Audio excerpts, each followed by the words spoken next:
The Hippodrome of Constantinople, midday. Summer heat pressing down like a hand on the back of the neck. The sky above is empty and unforgiving. No clouds dot no mercy. Stone tiers rise in a vast oval, packed with bodies, faces, voices. Tens of thousands of people sit where they have always sat, shoulder to shoulder, leaning forward, eyes fixed on a single point in the sand. That point is her. Helena, 20-3 years old. Born into a blue family. Noble blood, educated, raised to believe that status offered protection. Now stripped of it all, kneeling alone at the center of the arena. Her wrists are bound with iron rings linked by a short chain. Her ankles are shackled so tightly she cannot stand, cannot turn, cannot shift her weight without pain. The metal forces her body into submission. Low. Exposed. Displayed. The sand burns through her skin. Knees. Palms. At first it hurt sharply. Now the pain feels distant, dulled, as if it belongs to someone else. Her body is still here. Her mind is already pulling away. The noise never stops. The hippodrome is alive with sound. Not cheers for chariots. Not the roar of a race. Voices overlap in careless layers. Laughter. Shouting. Arguments. People guessing. People betting. People wondering aloud what she did to deserve this. Helena was never told. There were no formal charges. No trial. No sentence read to her. Only instructions. Kneel. Do not move. Do not speak. She does not know what story the crowd has been given. She does not know which version of her life is being told in the stands. She only knows that 50,000 strangers are deciding who she is allowed to be from this moment forward. Then the sound changes. Behind her, metal scrapes against stone. A heavy gate slides open. The crowd reacts instantly, like an animal sensing blood. A wave of noise rolls outward. Anticipation. Hunger. She hears hooves on stone. Slow. Heavy. Then the dull thud as those hooves meet sand. Helena twists as far as the chain allows. She cannot turn fully. She sees only fragments out of the corner of her eye. Dust lifting. Dark mass. Something large. Then she hears it breathe. Low. Rough. Close. A bull. They have brought a bull into the arena. This is not chaos. This is not random cruelty. This is deliberate. Designed. A moment rehearsed by people who understand crowds and fear very well. And this is still not the worst part. The animal is not charging. It is calm, guided by handlers with ropes and poles, kept just far enough away that it does not touch her. Not yet. The handlers know exactly where to stop.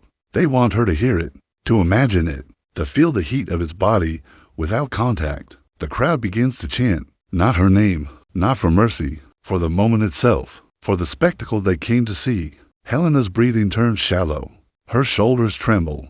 Her hands shake against the chains. She tries to think of anyone she knows in the stands. Family. Friends. People who once shared meals with her. Are they watching? Do they look away? Or are they leaning forward like everyone else? Someone shouts her name, not kindly. Helena lowers her head. She does not yet understand that this is not about killing her body. It is about killing something else. Her name. Her standing.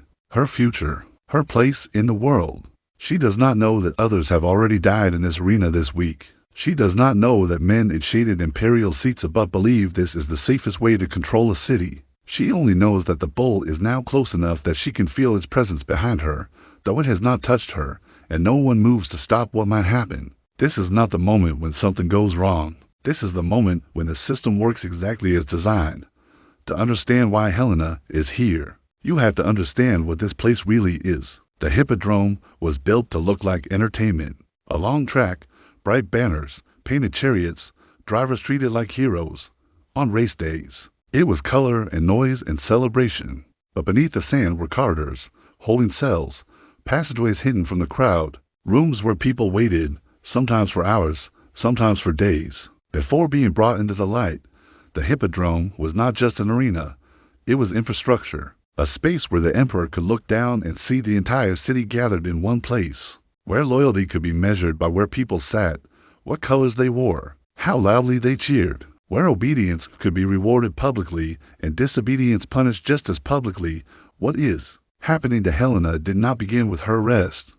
It began with the factions. In Byzantine Constantinople, people were not just citizens. They were blues or greens. What started as racing teams slowly hardened into something else. Political factions, street organizations, religious pressure groups, enforcers, networks of loyalty that ran through every district. If you were born blue, you lived blue. If you were green, the same. They had leaders. They had meeting places. They could mobilize crowds quickly. They could turn excitement into violence. The Hippodrome made these loyalties visible. Blues on one side, greens on the other. Silence itself was noticed. Cheering at the wrong moment was remembered. From the imperial box, the emperor did not just watch races. He watched people. The factions were a tool. Promise one side favor. Threaten the other. Keep them divided so they never united against the throne. Most of the time, it worked. Until it didn't. In the year 532, the balance collapsed. Taxes were crushing. Religious tensions sharpened daily. Anger simmered across the city. For once, blues and greens found common ground. They turned their voices away from the track and toward the emperor. Nika, victory. Not victory in a race. Victory over the man in purple. On January 18th, the Hippodrome was full. Chariots were ready. None of it mattered. Tens of thousands of voices merged into one demand. Dismiss corrupt officials. Lower taxes. Listen. Justinian listened. Then he chose silence. Negotiators were sent. They were shouted down, forced to retreat. And then Justinian made a decision that would define his reign. He ordered the gates sealed. Every exit, every passage. At first, the crowd didn't understand. Then people tried to leave. Panic spread as they realized they were trapped. Not spectators anymore. Prisoners inside a space controlled by an emperor who had decided to solve the problem directly. Belisarius was summoned. 3,000 soldiers entered through hidden corridors beneath the arena. Heavy infantry, shields, short swords, no distance weapons. What followed was not a battle. It was a methodical slaughter, row by row, section by section. The soldiers moved through unarmed. Civilians, by nightfall, somewhere between 25 and 35,000 people were dead.